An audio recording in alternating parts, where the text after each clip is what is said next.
জিনের বাদশা কাজী নজরুল ইসলাম।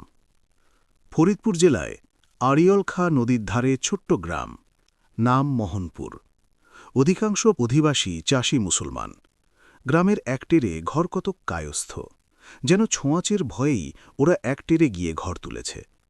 তুর্কি ফেজের উপরের কালো ঝান্ডিটা যেমন হিন্দুত্বের টিকির সাথে আপোষ করতে চায়, অথচ হিন্দুর শ্রদ্ধা আকর্ষণ করতে পারে না, তেমনি গ্রামের মুসলমানেরা কায়স্থপাড়ার সঙ্গে ভাব করতে গেলেও কায়স্থপাড়া কিন্তু ওটাকে ভূতের বন্ধুত্বের মতোই ভয় করে। গ্রামের মুসলমানদের মধ্যে চুন্নু ব্যাপারী মাতব্বর লোক, কিন্তু মাতব্বর হলেও সে নিজে হাতেই চাষ করে, সাহায্য করে তার 7টি ছেলে এবং 3টি বউ। কেন যে সে আরেকটি বউ এনে সুন্নাত আদায় করেনি তা সেই জানে। লোকে কিন্তু বলে তার তৃতীয় পক্ষটি একেবারে খড় দজ্জাল মেয়ে। এরই শতমুখী অস্ত্রের ভয়ে চতুর্থ পক্ষ নাকি ও বাড়ি মুখও হতে পারেনি। এর জন্যে চূন্য ব্যাপারীর আফসোসের আর অন্ত ছিল না। সে প্রায়ই লোকের কাছে দুঃখ করে বলত, আরে এরেই কয় খোদায় দেয় তো জোলায় দেয় না, আল্লা মিয়া তো হুকুমই দিছেন 4টে বিবি আনবার, তা কপালে নাই, ওই বকুহান থ্যা। বলেই একটু ঢোক গিলে আবার বলে, ওই বিজাত তার বেডিরে আনাই নে এমনডা ওইল। বলেই আবার কিন্তু সাবধান করে দেয়, দেখিও বাপু, বাড়িত গিয়া কইয় দিও না, হ্যাঁ বেডি হুনলে এককারে দুপুরে মাতম লাগায়ে দিব। এই তৃতীয় পক্ষেরই তৃতীয় সন্তান আল্লাহ রাখা আমাদের গল্পের নায়ক। গল্পের নায়কের মতোই দুঃশীল, দুঃসাহসী, দুবে ছেলে সে। গ্রামে কিন্তু এর নাম কেশর রঞ্জন বাবু। এ নাম এর প্রথম দেয় ওই গ্রামের একটি মেয়ে। নাম তার চান ভানু, অর্থাৎ চাঁদ বানু। সে কথা পরে বলছি। চূন্য ব্যাপারের তৃতীয় পক্ষের 2বার মেয়ে হবার পর তৃতীয় দফায় যখন পুত্র এলো, তখন সাবধানী মা তার নাম রাখলে আল্লাহ রাখা। আল্লাহকে রাখতে দেওয়া হলো যে ছেলে, অন্তত তার অকাল মৃত্যু সম্বন্ধে আর কেউ না হোক মা তা নিশ্চিন্ত হয়ে রইল। আল্লাহ হয়তো সেদিন প্রাণ ভরে হেসেছিলেন। অমন বহু আল্লাহ রাখাকে আল্লাহ গোরস্থান রাখা করেছেন, কিন্তু এর বেলায় যেন রসিকতা করেই একে সত্যি সত্যিই জ্যান্ত রাখলেন। মনে মনে বললেন, দাঁড়া, ওকে বাঁচিয়ে রাখব, কিন্তু তোদের জ্বালিয়ে মেরে ছাড়ব। সে পরে মরবে কিনা জানি না, কিন্তু এই 20টে বছর যে সে বেঁচে আছে তার প্রমাণ গাঁয়ের লোক হাড়ে হাড়ে বুঝেছে। তার বেঁচে থাকাটা প্রমাণ করার বহর দেখে গাঁয়ের লোক বলাবলি করে, ও গুণটা আল্লাহ রাখা না হয়ে যদি মামদ ভূত হতো তা হলেও বরং ছিল ভালো। ভূতেও বুঝি এত জ্বালাতন করতে পারে না। ওকে মুসলমানরা বলতো ইবলিসের পোলা, কায়তরা বলতো অমাবস্যার জন্মিত, বাপ বলতো হালার পো, মা আদর করে বলতো আফলাতুন। এইবার যে মেয়েটির কল্যাণে ওর নাম কেশর রঞ্জন হয়, সেই চান ভানুর একটু পরিচয় দিই। মেয়েটি ওই গ্রামেরই নারদ আলী শেখের। নারদ আলী নামটা হিন্দু মুসলমান মিলনের জন্যে রাখা নয়। নারদ আলী অসহযোগ আন্দোলনের অনেক আগের মানুষ। অসহযোগ আন্দোলন যদ্দিনের তা ওর হাঁটুর বয়স, বাম পায়ের হাঁটুর বয়স। বাম পায়ের হাঁটু আর বললাম না, ওটা অতিরঞ্জন হবে। নারদ আলী, শেখ রামচন্দ্র, সীতা বিবি প্রভৃতি নাম এখনও গাঁয়ে 10-20টে পাওয়া যায়। অবশ্য হনুমানুল্লাহ, বিষ্ণু হোসেন প্রভৃতি নামও আছে কিনা জানি নে। নারদ আলী গাঁয়ের মাতব্বর না হলেও অবস্থা ওর মন্দা নয়। যা জমি জায়গা আছে তারই উৎপন্ন ফসলে দিব্যি বছর কেটে যায়। ও কারুর ধারও ধরে না, কাউকে ধার দেয়ও না। দিব্যি শান্তশিষ্ট মানুষটি, কিন্তু ওর বউটি ঝগড়া কাজিয়া না করলেও কাজিয়ার ভান করে যে মজা করে তা অন্তত নারদ আলীর কাছে একটু অশান্তিকর বলেই মনে হয়। লোক খেপানো বউটার স্বভাব, কিন্তু সে রসিকতা বুঝতে না পেরে অপরপক্ষ যখন ক্ষেপে ওঠে, তখন সে বেশ কিছুক্ষণ কুন্দল করার ভান করে হঠাৎ মাঝ উঠোনে ধামাচাপা দিয়ে বলে ওঠে, আজ রইল কাজিয়া ধামাচাপা, খাইয়া লইয়া আই, তারপর তোরে দেখাইব মজাডা। এই ধামারে যে খুলব তার লল্লাটে আল্লাহ ভাসুরের সাথে নিখা লিখছে। বলেই এমন ভঙ্গির সাথে সে ধামাটা চাপা দেয় এবং কথাগুলো বলে যে অন্য লোকের সাথে যে ঝগড়া করছিল সেও হেসে ফেলে। অবশ্য রাগ তাতে কমে না। এদেরই একমাত্র সন্তান চান ভানু। পুথির কেচ্ছা শুনে মায়ের আদর করে রাখা নাম। চান যেন তার মায়েরই ঈষৎ পরিবর্তিত ও পরিবর্ধিত সংস্করণ। চোখে মুখে কথা কয়, ঘাটে মাঠে ছুটাছুটি করে, আড়িয়ল খায়ের দল ওর ভয়ে ছুটে পালিয়ে যেতে চায়। 14 বছর বয়স হয়ে গেল, অথচ বাপে বললেও মায়ে বিয়ের নাম করতে দেয় না। বলে, চান চলে গেলে থাকব কি করে আঁধারপুরীতে। নারদ আলী বেশি কিছু বললে বউ তার তাড়া দিয়ে বলে ওঠে, তোমার খ্যাচ খেচাইবার রইব না, আমার মাইয়া বিয়া বসব না, জয়গন বিবির লাহান উয়ার হানিফ যদ্দিন না আয়ে। মোহনপুরের জয়গুন বিবি চানভানুর হানিফ বীরের কিন্তু আসতে দেরি হল না, এবং সে হানিফ আমাদের আল্লাহ রাখা। একদিন হঠাৎ আল্লাহ রাখার সোনা ভানের পুঁথি পড়তে পড়তে মনে হল চানভানুই সে সোনা ভান বিবি, এবং সে গাজী হানিফা। তার কারণ চানের চেয়ে সুন্দরী মেয়ে গাঁয়ে ছিল না। সে সোনাভান বিজয়ের জন্যে জয়যাত্রার চিন্তা করতে করতে পড়ে যেতে লাগল। হানিফার আওয়াজ বিবি শুনিল যখন, নাস্তা করিয়া নিল থোড়া ৮০ মন। লক্ষ মনের গর্জ বিবির ১০০০ মনের ঢাল, ১২ ঘোড়ায় চড়ে বলে তুলিব পিঠের খাল। বাপপুরে, এই যে হানিফার বাবা, এ আবার ৮০ মন নাস্তা করে ১২টা ঘোড়ায় একসাথে চড়ে। চানভানুও কি এরকম কিছু করবে নাকি? আল্লাহ রাখা রীতিমতো হকচকিয়ে গেল। কিন্তু হেরে হেরেও তো শেষে হানিফাই কেল্লা ফতে করেছিলেন, যা থাকে কপালে। আল্লাহ রাখা তার বাবরি চুলের মাঝে একটা এবং দুদিকে দুটো এই ৩-৩টে সিঁতি কেটে চুলে গায়ে ময় জামায় বেশ করে কেশর রঞ্জন মেখে গালে বেশ করে পান ঠুসে সোনাভান অর্থাৎ চানভানুকে জয় করতে বেরিয়ে পড়ল। এইখানে বলে রাখি, আমাদের আল্লাহ রাখা পুঁথি পড়ে যতদূর আধুনিক হবার তা হয়ে উঠেছিল। সে ঠিক চাষার ছিলের মতো থাকত না। পরিষ্কার ধুতি জামা জুতো পরে লম্বা চুলে টেলি কেতে পান সিগারেট খেতে খেতে গায়ের রাস্তায় রাস্তায় টহল দিত এবং গার কি অনিষ্ট করবে তারই মতলব বাড়ত। কিন্তু বয়স তার যৌবনের ফ্রন্টিয়ার ক্রস করলেও মেয়েদের উপর কোনোদিন অত্যাচার করেনি। তার টার্গেট ছিল বেশিরভাগ বুড়ো বুড়ির দল, বাড়ির মাঠের ফল ফসল, গাছের আগা, ঘরের মটকা এবং রাত্রে বাঁশঝাড়, তেঁতুল গাছ, তাল গাছ ইত্যাদি। অকারণে বলদ ঠ্যাঙানো বা তাদের দড়ি খুলে দিয়ে বাবাকে লোকের গাল খাওয়ানো ছাড়া বাবার চাষবাসে অন্য বিশেষ সাহায্য সে করেনি। দুবার সে মাঠ তদারকি করতে গেছিল। তাতে একবার মাঠের পাকা ধানে আগুন ধরিয়ে দিয়েছিল, আর আরেকবার সমস্ত ধান কেটে অন্যের খেতে রেখে এসেছিল। এরপর তার বাবা আর তাকে সাহায্য করতে ডাকেনি। তার বিলাসিতার টাকা যখন তার মা একদিন বন্ধ করলে এবং বাবার কাছে চেয়েও তার বাবা যখন ওরই বদলে গড়পর্তা হিসেব করে তার পৃষ্ঠে বেশ কিছু কষে দিল পাঁচনি দিয়ে, তখন সে বাড়ি থেকে পালিয়েও গেল না, কাঁদলেও না, কারোর কাছে কোনো অনুযোগও করল না। সেই দিন রাত্রে চুন্নু ব্যাপারীর বাড়িতে আগুন লেগে গেল। আল্লাহ রাখা সেই আগুনে সিগারেট ধরিয়ে নিশ্চিন্ত মনে ধূম্র উদ্গীরণ করতে করতে বলে উঠল, আজ দিয়াশলাই কেনার পয়সা ছিল না, ভাগ্যিস ঘরে তাদের আগুন লেগেছিল, তাই সিগারেটটা ধরানো গেল। তার বাবা যখন আল্লাহ রাখাকে ধরে দুর্মুষ পেটাতে পিটোতে লাগল, সে তখন স্থির হয়ে দাঁড়িয়ে মার খেতে খেতে বলতে লাগল যে সকালে মার খেয়ে বড্ড পিঠ ব্যথা করতেই তো সে পিঠে সেক দেওয়ার জন্যে ঘরে আগুন লাগিয়েছে। আজ আবার যদি পিঠে বেশি ব্যথা করে, পাড়ার কারুর ঘরে আগুন লাগিয়ে ও ব্যথায় সেক দিতে হবে। এই কবুল জবাব শুনে তার বাবার যেটুকু মারবার হাত ছিল তাও গেল ফুরিয়ে। সে ছেলের পায়ে মাথা কুটতে কুটতে বলতে লাগল, তোর পায়ে পড়ি পোড়া কপালা, হালার পোহ, ও কম্মুড়া আর করিস নে, হক্কলেরে জেলে যেবার ওইব যে। যাক, সেদিন গ্রামের লোকের মধ্যস্থতায় সন্ধি হয়ে গেল যে অন্তত গ্রামের কল্যাণের জন্যে ওর বাবা ওর বাবুয়ানির খরচটা চালাবে। আল্লাহ রাখা গম্ভীর হয়ে সেদিন বলেছিল, আমি বাপকা বেটা, যা কইবাম তা না কইরা ছাড়তাম না। সকলে হেসে উঠল, এবং যে বাপের বেটা সেই বাপ তখন ক্রোধে দুঃখে কেঁদে ফেলে ছেলেকে এক লাথিতে ভূমিসাৎ করে চিৎকার করে উঠল, হুঞ্ছনি হালারপোর কথা, হালারপো কয় বাপকা বেটা, তোর বাপের মুখে মুতি। এবার আল্লাহ রাখাও হেসে ফেলল। যাক, যা বলছিলাম, ধোপদরস্ত হয়ে আল্লাহ রাখা অবলীলাক্রমে নারদ আলীর উঠোনে গিয়া ঠেলে উঠে ডাকতে লাগল, নারদ ফুপা, বাড়িত আছো নি গো? এই চিরপরিচিত গলার আওয়াজে বাড়ির ৩টে প্রাণী একসাথে চমকে উঠল। চানের মা বলে উঠল, উই শয়তানের বাচ্চাটা আইসে। চানভানু তখন দাওয়ায় বসে একরাশ পাকা করমচা নিয়ে বেশ করে নুন আর কাঁচা লঙ্কা ডোলে পরিপূর্ণ তৃপ্তির সাথে টাকরায় টোকর দিতে দিতে তার সদ্ব্যবহার করছিল। সে তার টানা টানা চোখ দুটো বার দুয়েক পাকিয়ে আল্লাহ রাখার ৩ তেরিকাটা চুলের দিকে কটাক্ষ করে বলে উঠল, কেশরঞ্জন বাবু আইসেন গো, খাডুলিডা লইয়া আইও। বলেই সুর করে বলে উঠল, এসো কুডুম, বইও খাটে, পা ধোগা নদীর ঘাটে, পিঠ ভাঙবাম চেলা কাঠে। বলেই হি হি করে হেসে দৌড়ে ঘরের ভিতরে ঢুকে পড়ল।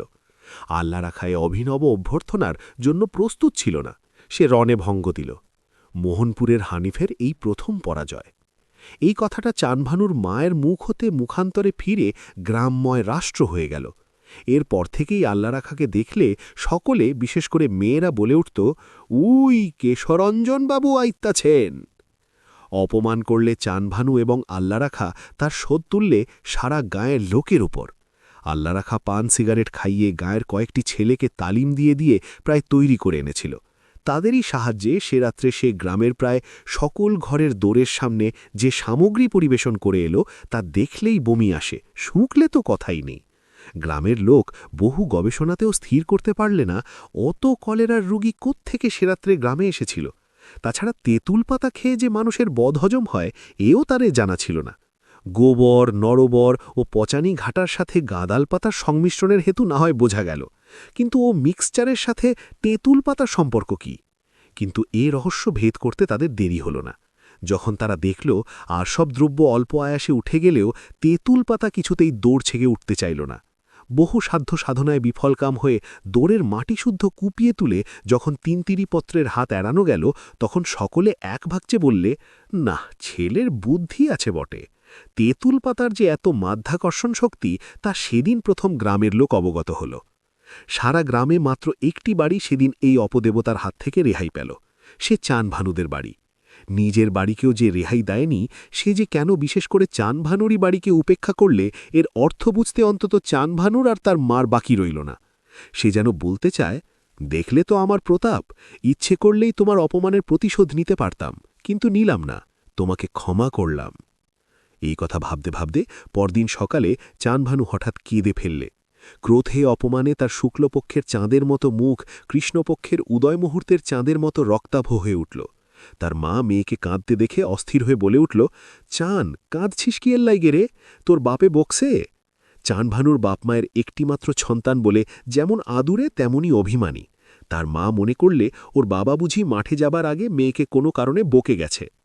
চান আরও কেঁদে উঠে যা বলে উঠল, তার মানে, কেন আল্লারাখা তাদের অপমান করবে?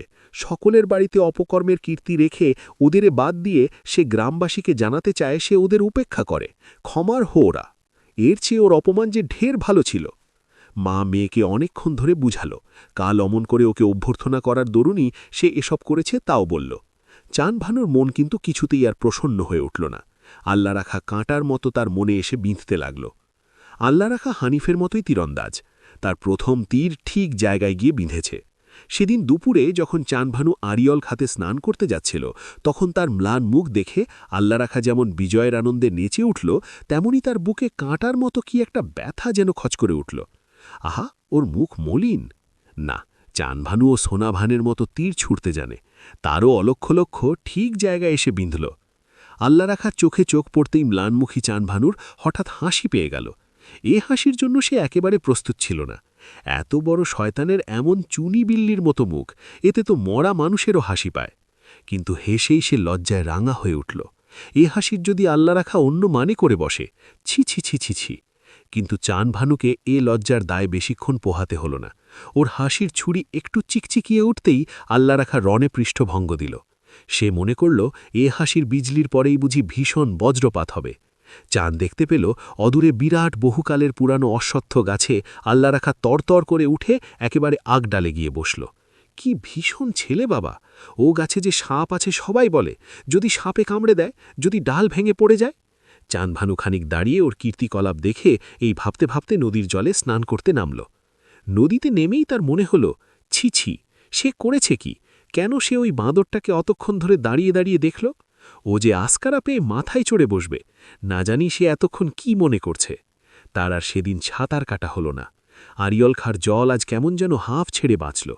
চানভানু চুপ করে গলা জলে দাঁড়িয়ে ভাবতে লাগল। সকাল থেকে দুপুর পর্যন্ত আজ তার এই প্রশ্নই মনে বারে বারে উদয় হয়েছে। কেন আল্লারাখা কাল ওদের বাড়ি তেমন করে গিয়েছিল? ও তো কারুর বাড়ির ভিতর সহজে যায় না। কেন সে ওকে দেখে এমন করে তাকিয়েছিল? তারপর সারা গাঁয়ের লোকের ওপর অপত্যাচার করে কেনই বা তার অপমানের প্রতিশোধ নিলে? ওকেই বা কিছু বললে না কেন? ও শুধু বাঁদর নয়, ও বুঝি পাগলও? ভাবতে ভাবতে হঠাৎ তার মনে হল সে অশ্বত্থ গাছ থেকে তাকে দেখছে। অনেকটা দূরে অশ্বত্থ গাছটা, তবুও সে স্পষ্ট দেখতে পেল অশ্বত্থ গাছের ওধারের ডাল থেকে কখন সে এধারের ডালে এসে ওরই দিকে একদৃষ্টে চেয়ে আছে। কি বালাই! চানভানুর মনে হতে লাগল ও যেন আর কিছুতেই জল ছেড়ে উঠতে পারবে না। ওকে তো আরও কতবার দেখেছে, ওরই সামনে সাঁতারেওছে এই নদীতে, কিন্তু এ লজ্জা, এ সংকোচ তো ওর ছিল না। ওর কি কুক্ষণে কাল সন্ধ্যায় সে ওদের বাড়িতে পা দিয়েছিল? সে যেন কালবৈশাখীর মেঘের মতো, যত ভয় করে তত দেখতেও ইচ্ছে করে। এবারেও তাকে আল্লাহ রাখা মুক্তি দিল। চানভানু দেখল আল্লাহ রাখা গাছ থেকে নেমে যাচ্ছে। এইবার তার ভীষণ রাগ হল ওই হতচ্ছাড়ার ওপর। সে মনে করে কি? সে কি মনে করে সে গাছে বসে থাকলে ও স্নান করে উঠে যেতে পারে না, তাই সে দয়া করে নেমে গেল? ও কি মনে করেছিল পথে দাঁড়িয়ে থাকলে চানভানু আর নদীতে যেতেই পারবে না ভয় লজ্জায়, তাই সে পথ ছেড়ে চলে গেছিল? চান নিষ্ফল আক্রোশে ফুলতে লাগল। আজ সে দেখিয়ে দেবে যে যত বড় শয়তান হোক সে, তাকে চানভানু থোড়াই কেয়ার করে। জলের মধ্যে তার শরীর যেন জ্বলতে লাগল। তাড়াতাড়ি স্নান করে উঠে সে জোরে জোরে পথ চলতে লাগল। এবার যদি পথে দেখা পায় তার, তাহলে দেখিয়ে দেবে কেমন করে ওর নাকের তলা দিয়ে চান হনহনিয়ে চলে যেতে পারে। ওকে সে মানুষের মধ্যেই গণ্য করে না। কিন্তু কোথাও কিশোরঞ্জনবাবুর কি সাগ্রহ সে দেখতে পেল না। এবারেও সেই অপমান, সেই দয়া। ওকে চান ঘৃণা করে, সমস্ত মন প্রাণ দিয়ে ঘৃণা করে।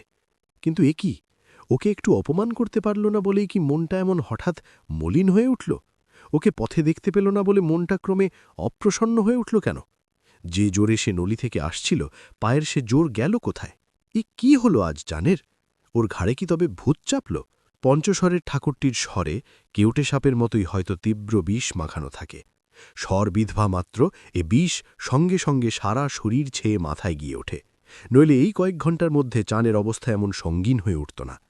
ওকে ভুলতেও পারে না, মনে করতেও শরীর রাগের জ্বালায় তপ্ত হয়ে ওঠে। আজ প্রথম চানভানুর আহারে অরুচি হল। মা প্রমাদ গুনলে, আইবুড়ো মেয়ে বেশি বড় হলে কেন যে ভূতগ্রস্ত হয়, মা যেন আজ তা বুঝতে পারল। গোপনে চোখ মুছে মনে মনে বললে, ভূতে নজর দিয়েছে মা, আর তোকে রাখা যাবে না, এইবার তোর মায়া কাটাতে হবে। নারদ আলী আশ্চর্য হয়ে গেল যখন তার বউ মেয়ের পাত্র সন্ধানের জন্য বলল তাকে। কোনো কথা হল না, দুইজনারই চোখে জল গড়িয়ে পড়ল। 2 চানভানুর বিয়ের তারিখ ঠিক হয়ে গেছে, আর মাসখানেক মাত্র বাকি। পাশের গায়ের ছেঁড়া ঝালদারের ছেলের সাথে বিয়ে। মোহনপুরের হানিফা আল্লা রাখা চানভানুরে কিশোরঞ্জন বাবু এ সংবাদে একেবারে মরিয়া হইয়া উঠল। ইস্পার কি উস্পার, তার চানভানুকে চাই। সে জানত চানভানুর বাপ মা কিছুতেই তার সাথে মেয়ের বিয়ে দেবে না, কাজেই বিয়ের প্রস্তাব করা নিরর্থক। তার মাথায় তখন জৈগুণ সোনাভানের কাহিনী হরদম ঘুরপাক খাচ্ছে। সে চানভানুকে হরণ করে দিশান্তরী হয়ে যাবে। কিন্তু ও পথের একটা মুশকিল এই যে ওতে চানভানুর সম্মতি থাকা দরকার।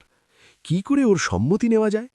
দেখতে দেখতে 10টা দিন কেটে গেল, কিন্তু সে সুযোগ আর ঘটল না। 11 দিনের দিন আল্লাহ রাখার পানে যেন মুখ তুলে চাইলেন। এর মধ্যে কতদিন দেখা হয়েছে চানভানুর সাথে তার, কিন্তু কিছুতেই একের বেশি 2 বার ওর চোখের দিকে সে তাকাতে পারেনি। যার ভয়ে সারা গ্রাম থরথরি কম্পমান, তার কেন এত ভয় করে এইটুকু মেয়েকে? আল্লাহ রাখা ভেবে তার কুল কিনামা রায় না। কিন্তু আর তো সময় নাই, আর তো লজ্জা করলে চলে না। কত মতলবই সে ঠাউরালে, কিন্তু কিছুতেই কোনোটা কাজে লাগাবার সুযোগ পেল না। আজ বুঝি আল্লাহ মুখ তুলে চাইলেন। সেদিন সন্ধ্যায় চানভানু যখন জল নিতে গেল নদীতে, তখন নদীর ঘাট জনমানব শূন্য। চানভানু নদীর জলে যেই ঘড়া ডুবিয়েছে, অমনি একটু দূরে ভুস করে একটা জলদানোর মুখ মালসার মতো ভেসে উঠল, এবং সেই মুখ থেকে আনুনাসিক স্বরে শব্দ বেরিয়ে এলো, তুই যদি আল্লাহ রাখারে ছাইরা আর কাউরে শাদি করিস, হেই রাত্রেই তোদের ঘাড় মটকাইয়া আমি রক্ত খাইয়া আইমু।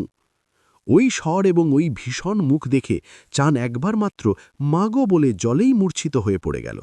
এই শুভ অবসর মনে করে জলদানু নদী হতে উঠে এলো এবং তার মাথা থেকে নানা রঙের বিচিত্র মালসাটা নদীর জলে ডুবিয়ে দিল। জলদানু আর কেউ নয়, এ আমাদের সেই বিচিত্র বুদ্ধি আল্লাহ রাখা ওরফে কিশোরঞ্জন বাবু। মিনিট কয়েকের মধ্যেই চানের চেতনা হল। চেতনা হতেই সে নিজেকে আল্লাহ রাখার কোলে দেখে লাফিয়ে দাঁড়িয়ে উঠে বলল, তুমি কোহান থেকে আইলে? ঝরবার সময় বাঁশপাতা যেমন করে কাঁপে, তেমনি করে সে কাঁপতে লাগল। আল্লাহ রাখা বললে, এই দিক দিয়ে যাইতেছিলাম, দেখি কেডা জলে গাঁসতে আছে, দেখা ছুইটা জলে লাভ দিয়া পড়লাম, তুইলা দেখি তুমি।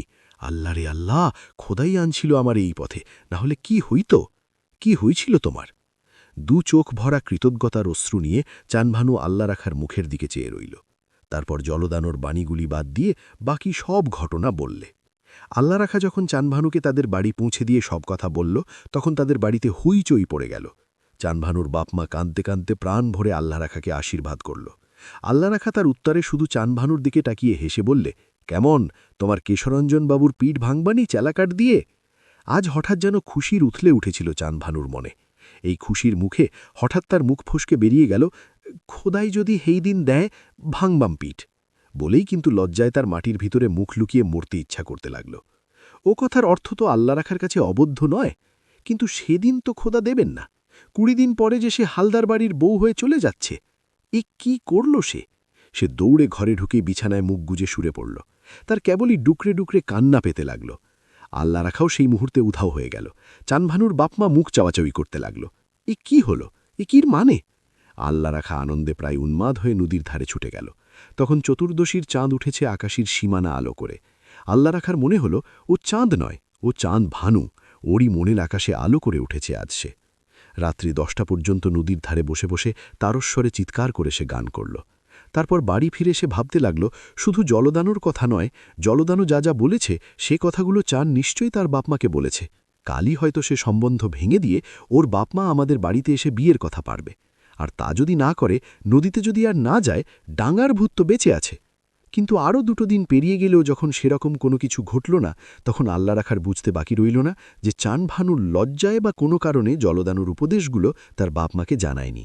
তাহলে ওর বাপমা এমন নিশ্চিন্ত হয়ে উঠোনে বিয়ের ছানলা তুলতে পারত না।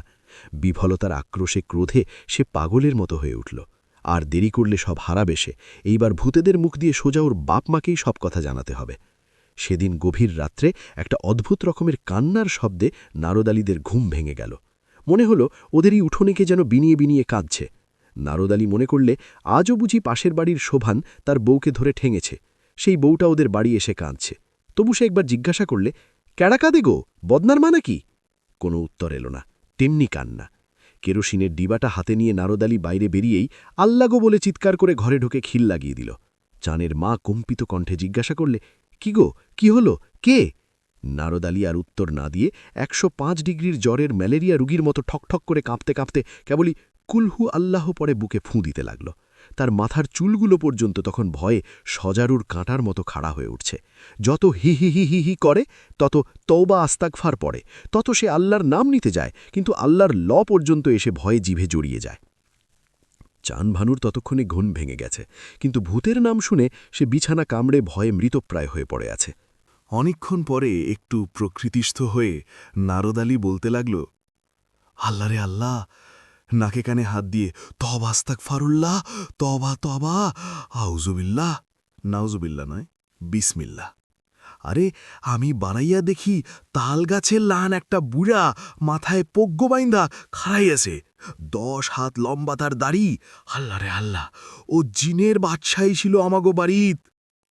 শুনে চান এবং তার মা দুজনেরই ভিড়মি লাগবার মতো হল। উক্ত তালগাছ প্রমাণ লম্বা বৃদ্ধ জিনের বাদশা তখনও উঠোনে দাঁড়িয়ে কিনা তা দেখবারও সাহস হল না কারুর। পাড়ার কাউকে চিৎকার করে ডাকবার মতো স্বরও কণ্ঠে অবশিষ্ট ছিল না। গলা যেন কি চেপে ধরেছে ওদের।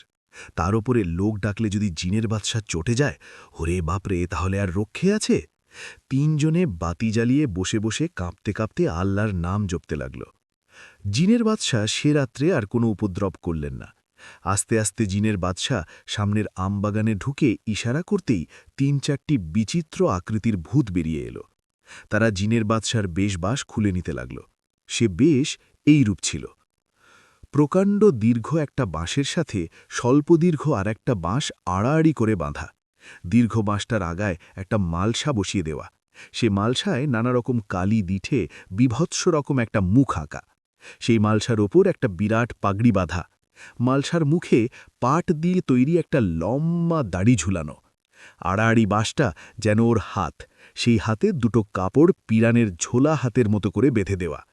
লম্বা বাঁশটার 2 দিকে 2টো সাদা ধুতি ঝুলিয়ে দেওয়া। সেই ধুতি দুটোর মাঝে দাঁড়িয়ে সেই বাঁশটা ধরে চলা। এত বড় একটা লম্বা লোককে রাত্রিবেলায় ওইরকমভাবে চলে যেতে দেখলে ভূতেরাই ভয় পায়, মানুষের তো কথাই নাই। জিনের বাদশার পোশাক খুলে নেবার পর দেখা গেল সে আমাদের আল্লাহ রাখা। ভূতের সর্দার আল্লাহ রাখা তার চেলাচামুন্ডা আসবাবপত্র নিয়ে সরে পড়ল। যেতে যেতে বলল, আজ আর না, আজ জিন দেখল, কাল গায়েবী খবর শুনব। সকালে ব্রাহ্ময় রাষ্ট্র হয়ে গেল। কাল রাত্রে চানভানুদের বাড়ির জিনের বাদশা এসেছিলেন।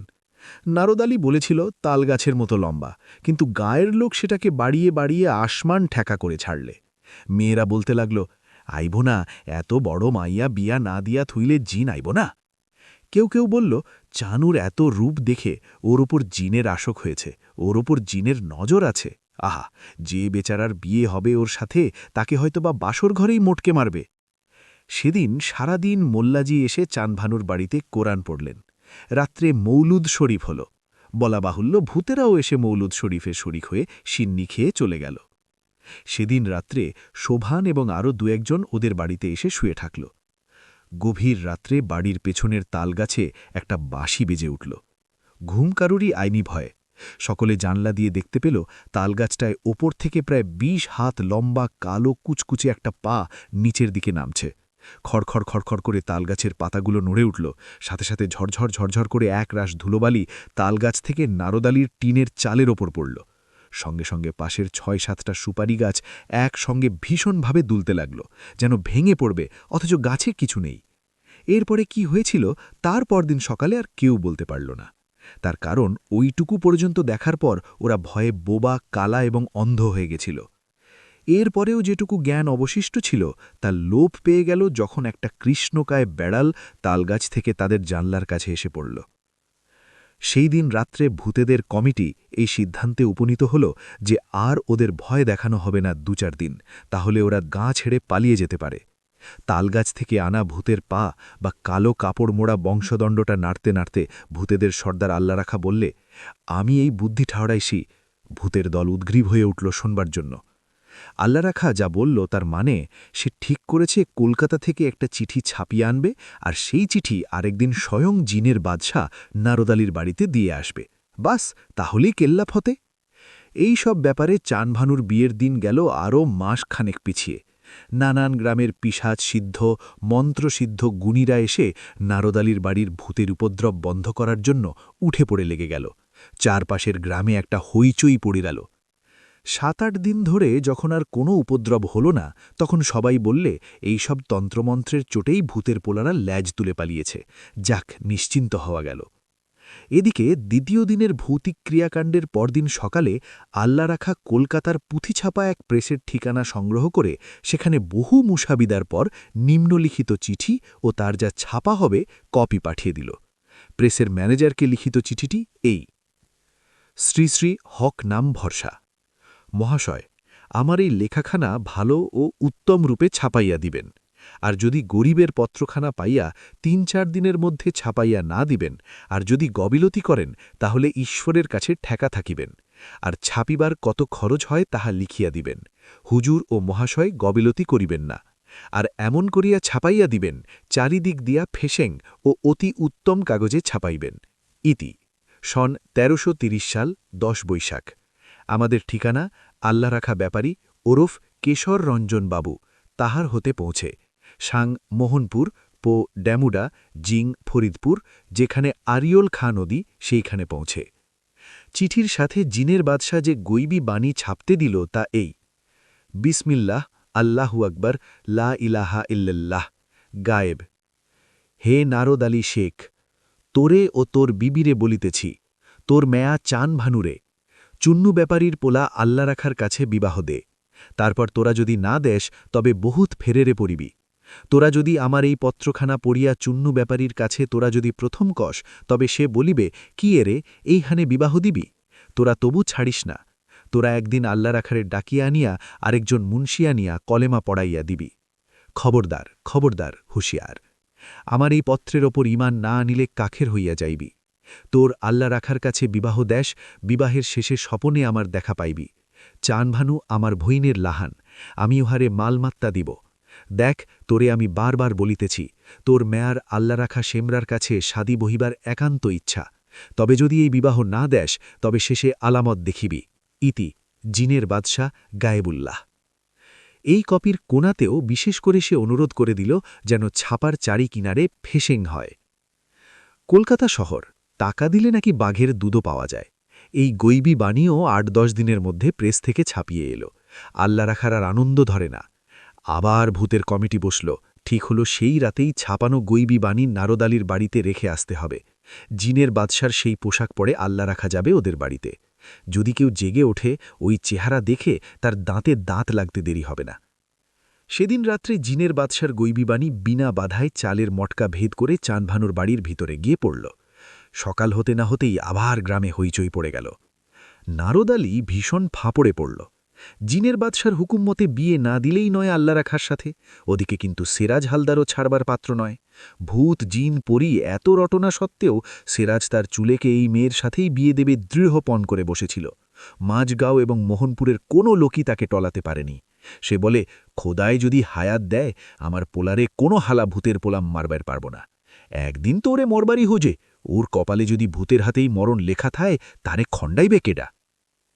আসল কথা, সিরাজ অতিমাত্রায় ধূর্ত এবং বুদ্ধিমান। সে বুঝেছিল চাঁদভানু বাপমায়ের একমাত্র সন্তান, তার ওপর সুন্দরী বলে কোনো বদমাইশ লোক সম্পত্তি আর মেয়ের লোভেই কীর্তি করছে।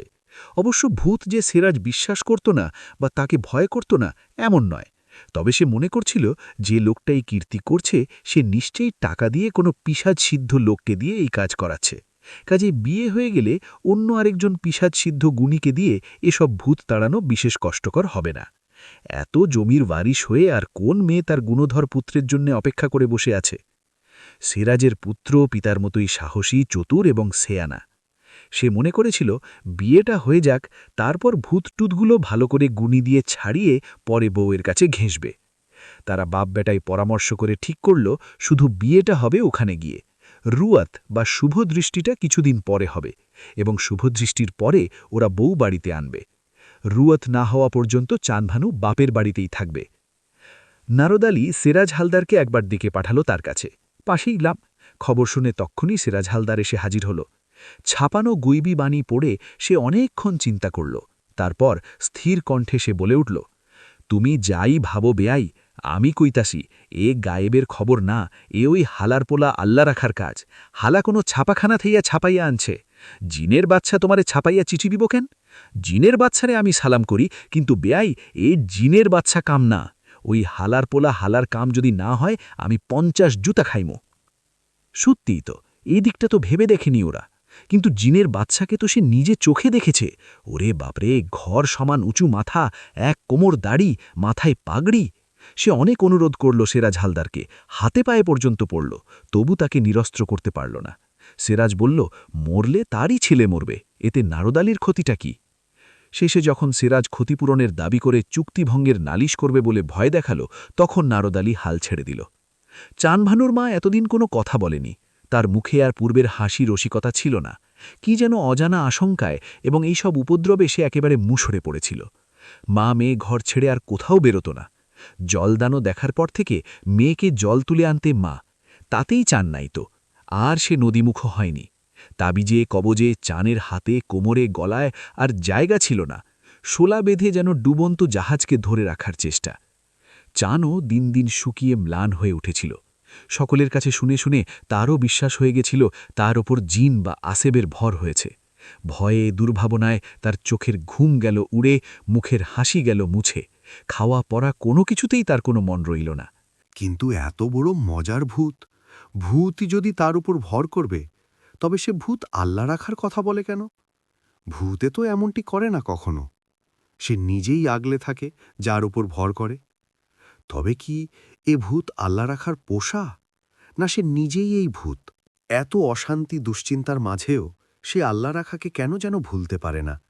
ওর অদ্ভুত আকৃতি প্রকৃতি যেন সর্বদা জোর করে তাকে স্মরণ করিয়ে দেয়। যত মন্দই হোক, চাঁদের তো কোনো অনিষ্টই করেনি সে।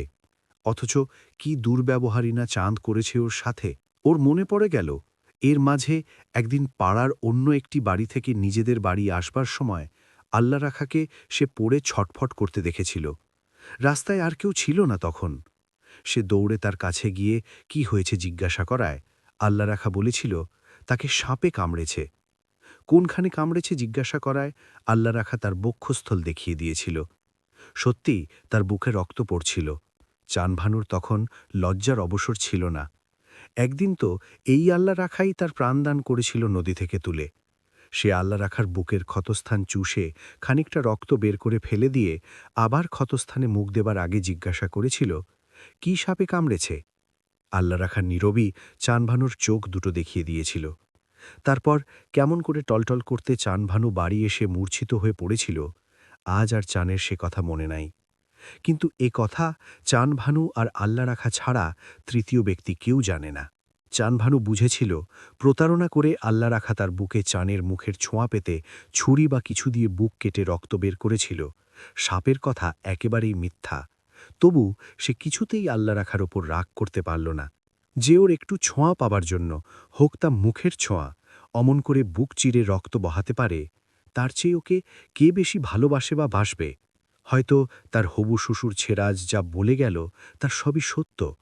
তবু ওই গ্রামের লোকের চক্ষুশূল ছোড়াটার জন্য ওর কেন এমন করে মন কাঁদে? কেন ওকে দিনে একবার দেখতে না পেলে ওর পৃথিবী শূন্য বলে মনে হয়? সত্যি সত্যিই তাকে জিনে পেয়েছে, ভূতে পেয়েছে। হোক সে ভূত, হোক সে জিন, তবু তো সে তাকে ভালোবাসে। তার জন্যই তো সে একবার হয় জিনের বাদশা, একবার হয় তালগাছের একানোরে ভূত। চানের মনে হতে লাগল সাপে আল্লাহ রাখাকে কামড়ায়নি, কামড়েছে তাকে। বিষে ওর মন জর্জরিত হয়ে উঠল। মায়ের মন অন্তর্যামী, সে শুধু বুঝল মেয়ের যন্ত্রণা, তার এমন দিনে দিনে শুকিয়ে যাওয়ার ব্যথা। সেও এতদিনে সত্যিকার ভূতকে চিনতে পেরেছে, কিন্তু ইচ্ছা থাকলেও আর ফেরবার উপায় নেই। মেয়ে নিজে হাতে জবাই করতে হবে। দুর্দান্ত লোক ছেঁড়া ঝালদার, এ সম্বন্ধ ভাঙলে সে কেলেঙ্কারির আর শেষ থাকবে না। বাপ মা মেয়ে তিনজনেই অসহায় হয়ে ঘটনার স্রোতে গা ভাসিয়ে দিল। কিছুতেই কিছু হল না। জীবনে যে পরাজয় দেখেনি, সে আজ পরাজিত হল। জিনের বাদশাহ, তার গৈবী বাণী, যত রকম ভূত ছিল, একানোড়ে, মামদা, শতরচোখীর মা, ব্রহ্মদত্তী, কন্ধকাটা, সব মিলিয়েও তারা পরাজয় নিবারণ করতে পারলে না। তাছাড়া আল্লাহ রাখার আর পূর্বের মতো সে উৎসাহও ছিল না। যেদিন চাঁদভানু তার চাঁদ মুখ দিয়ে ওর বুকের রক্ত স্পর্শ করেছিল, সেই দিন থেকে তার রক্তের সমস্ত বিষ, সমস্ত হিংসা, দেশ, লোভ, ক্ষুধা সব যেন অমৃত হয়ে উঠেছিল। তার মনের দুষ্টু শয়তান সেই একদিনের সোনার ছোঁয়ায় যেন মানুষ হয়ে উঠেছিল। পরশমণির ছোঁয়া লেগে ওর অন্তর্লোক সোনার রঙে রেঙে উঠেছিল। তার মনের ভূত সেই দিনই মরে গেল। চানভানুর বিয়ে হয়ে গেল। বর তার কেমন হলো তা সে দেখতে পেল না, দেখবার তার ইচ্ছাও ছিল না।